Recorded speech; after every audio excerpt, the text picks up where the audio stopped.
इतिहास के पन्नों में दबी यह कहानी एक साधारण गाथा न होकर एक राजपूत रानी के शौर्य का वह परिचय है जिसके सामने शक्तिशाली मुगल शासक की एक न चली। चित्तौड़गढ़ का यह ऐतिहासिक किला राजपूतों की शान है जिसकी कहानी हम आज आपको सुनाने जा रहे हैं। रानी पद्मावती जो चित्तौड़ की रानी थी, उनसे विवाह कर राजा रावल रतन सिंह उन्हें चित्तौड़ ले आए। रानी पद्मावती अत्यंत खूबसूरत थी। राजा रतन सिंह का राज्य बहुत ही खुशहाल था।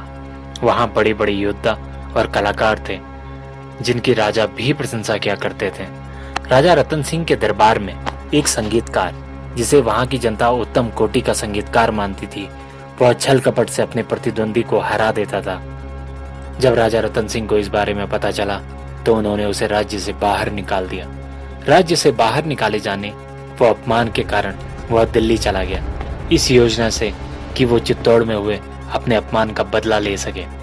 12वीं और 13वीं सदी में दिल्ली की गद्दी पर अलाउद्दीन खिलजी का राज था। उस समय खिलजी से मिलना आसान नहीं था, तो उस संगीतकार ने जंगल में अपना डेरा डाला।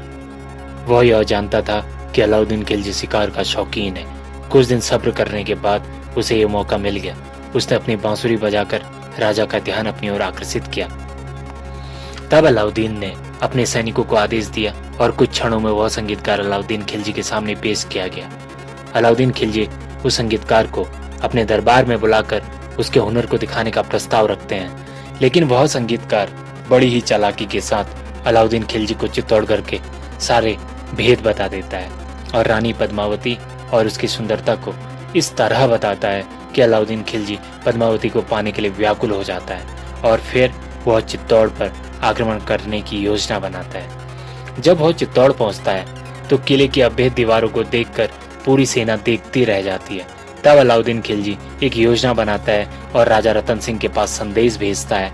वह रानी पद्मावती की सुंदरता के चर्चे सुन दिल्ली से चित्तौड़ आया है और एक बार दूर से रानी पद्मावती को देखना चाहता है।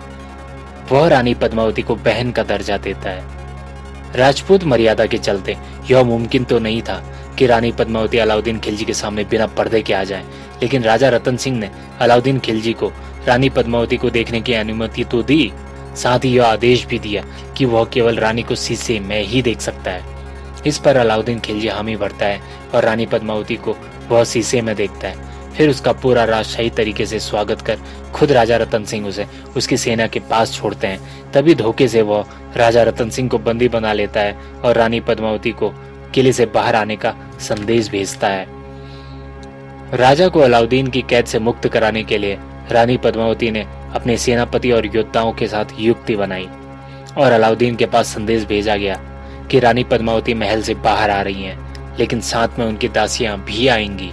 सैकड़ों पालकियां तैयार की गई जिसमें स्त्री वेशभूषा में महल के योद्धाओं को छिपाया गया और यह दस्ता औरंगजेब के खेमे में पहुंचा जहां राजा रतन सिंह को बंदी बनाकर रखा गया था।